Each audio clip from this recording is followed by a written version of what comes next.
वो गुल्लक में कोई पैसे चुराने आया, उसका हाथ ही चिपक गया। देखा कि तुमने नहीं देखा? अभी वो मैंने सुना, अच्छा ढकोसलेबाजी तो इतनी चल रही है, खासकर हम सुन्नियों में जितनी ढकोसलेबाजी है ना, इतनी पूरी दुनिया के किसी फिरके में, किसी कौम में नहीं। मेरा सुन्नी इतना सीधा और इतना भोला है, कुछ भी कह दो मान लो। तुम तो आज ही फावड़ा लेकर जाओ और किसी के खेत में जाके कब्र की मिट्टी इकसार कर दो, कब्र बना दो, और सुबह को फजर में ऐलान कर दो कि रात दादा मियां ने मुझे बशारत दी है कि है मेरा मज़ार बनाओ। मैं गलत नहीं कह रहा हूँ, 8-10 औरतें सुबह ही टहल लेंगी उसी मज़ार पर, बेशक मैं गलत तो नहीं कह रहा हूँ मेरे भाइयों।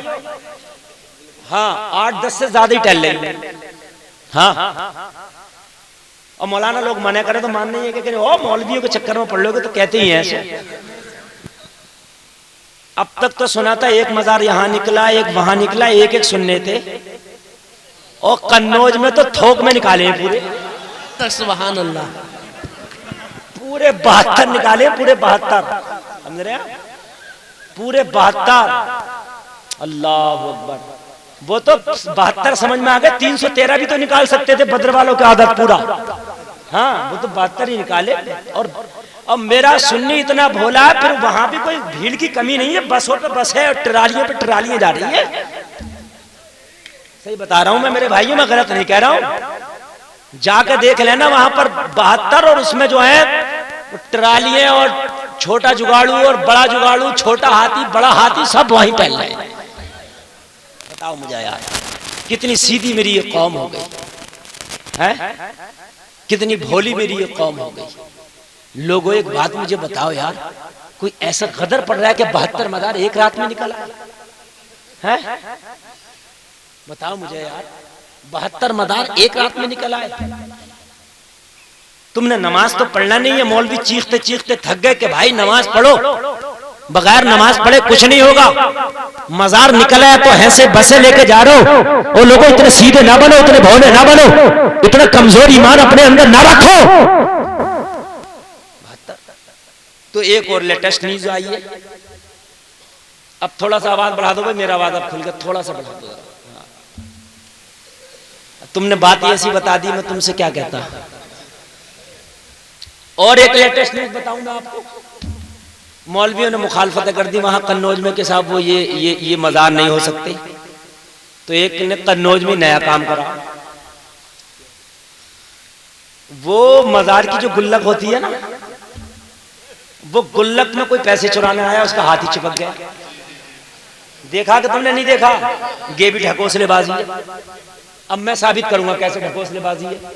अरे तुमने देखा होगा कि नहीं देखा? वो रात भर रो रहा, पूरी रात रोते रहा, गिड़गिड़ाते रहा, मियां छोड़ दो, पुलिस भी आ गई, मीडिया भी आ गई, सब आ गए। उन्होंने सोचा कि नया लाओ, निकाल कर नया।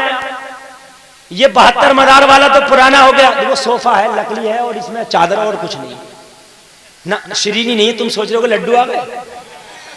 जब तक पूरा 1.5 घंटा ना बोल लूंगा, लड्डू का एक बालूशाही भी ना आ गई। सुभान अल्लाह।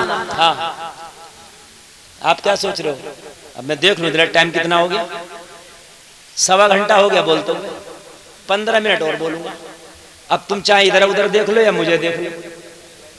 हाँ, बात समझ में आ रही है कि नहीं आ रही है? सुनिए, नया निकला, नया वो नंगा है, खाली कच्छा उच्छा पहने हुआ है ना, और हाथ में उसके खुरपा था, वो जो घास जिससे छीलते हैं ना, वो है। और वो रात भर रो ही रहा, मियाँ छोड़ दो, मियाँ छोड़ दो, मियाँ छोड़ दो, मियाँ छोड़ दो। सब कह रहे अरे भाई दादा मियाँ ने करामत दिखा दी।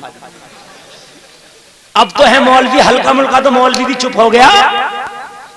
मौलवी ने भी सोचा बोलने की जरूरत नहीं कि मुझे न चिपका दे दादा मियाँ। मौलवी भी ना बोल पाए। हाँ, मगर मैं बोल रहा हूं, मैं बोल रहा हूं, और मैं दावे के साथ कहता हूं ये झूठ है। अब कैसे झूठ है वो मैं साबित करूंगा। उससे सेटिंग की गई होगी कि तुझे 2 या 3 हजार रुपए देंगे, तुझे 2-3 घंटे रोना है, तो वो तो पूरा दिन भी रो ले गया 3 हजार।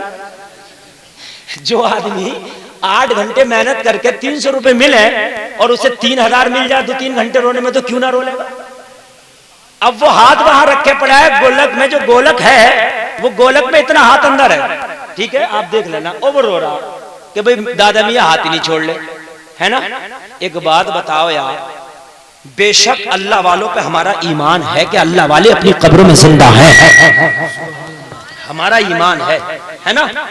एक बात बताओ, जब चोर चोरी करने आया अल्लाह वाले के यहाँ और अल्लाह वाले को करामत दिखा नहीं है, करिश्मा दिखा नहीं है, तो अल्लाह वाला हाथ चिपकाएगा नहीं, फिर पूरा करके छोड़ेगा। कुरान में है चोर का हाथ काट लो, अल्लाह वाला चिपकाएगा नहीं बल्कि हाथ काट के छोड़ेगा। लोगों कुरान में अस्सारिक़ु वस्सारिक़तु फ़क़्तऊ अयदियहुमा, चाहे चोर हो या चोरनी हो उसके हाथ काट लो। जब अल्लाह वाला करामत दिखाने पे आ गया तो करामत कुरान के मुताबिक दिखाएगा, दुनिया के मुताबिक नहीं दिखाएगा। फिर अल्लाह वाला हाथ चिपकाएगा नहीं बल्कि कुरान के रख काट लो तो अल्लाह वाला काट के छोड़ेगा। सुभान अल्लाह। भाई बात समझ में आ रही है कि नहीं आ रही है? जब दादा मियाँ करामत दिखाने पे आ गए तो पूरी ना दिखाएंगे, अधूरी क्यों दिखाएंगे? और फिर कमाल की बात है रात भर चिपकाए रहे और सबने माफी मांगी तो छोड़ भी दिया। या तो चिपकाता नहीं, चिपका लेता तो छोड़ देता बगैर काटे। कुरान कह रहा काट लो। भाई बात समझ में आ रही है कि नहीं आ रही है? तो अल्लाह वाला चिपकाएगा क्यों? फिर तो पूरा ही काम करेगा ना। अरे दलील पुख्ता है कि नहीं है? हाँ, तो अब उस मजार पे भीड़ शुरू हो गई कि इनमें बहुत पावर है। अरे बेशक हमारा ईमान है, अल्लाह वाले में पावर है, मगर यार ये झूठी ढकोसलेबाजियां ना करो मेरे भाइयों, इन चक्करों में ना पड़ो। अल्लाह वालों की बारगाह में जाओ, दुआ करो, वहां दुआएं जल्दी कबूल होती हैं। अल्लाह वालों की बारगाह में जाओ लोगों, वहां अगर मौका मिले तो अपनी मन्नत जो भी हो मांग लो, अल्लाह वहां दुआ कबूल कर लेगा, इसलिए कि वहां रब की रहमत झमाझम बरसती है। मगर इन ढकोसलेबाजियों में ना पड़ो। हमारे सुन्नी इतने सीधे हो गए, दाढ़ी मुंडा वो भी पीर हो गया, जो नमाज पढ़ लिया वो भी और जो ना पढ़ लिया वो भी पीर है। मैं बेनमाजी पीरों के लाखों लाखों मुरीद बता दूंगा आपको, सही बता रहा हूं। हाँ, और मसले कैसे पूछेंगे हमारे सुन्नी? मसले ये नहीं पूछेंगे तेरा पीर कैसा होना चाहिए, मसले ये पूछेंगे वो हजरत मूसा की दादी का नाम बताओ क्या था, बताओ मुझे। है?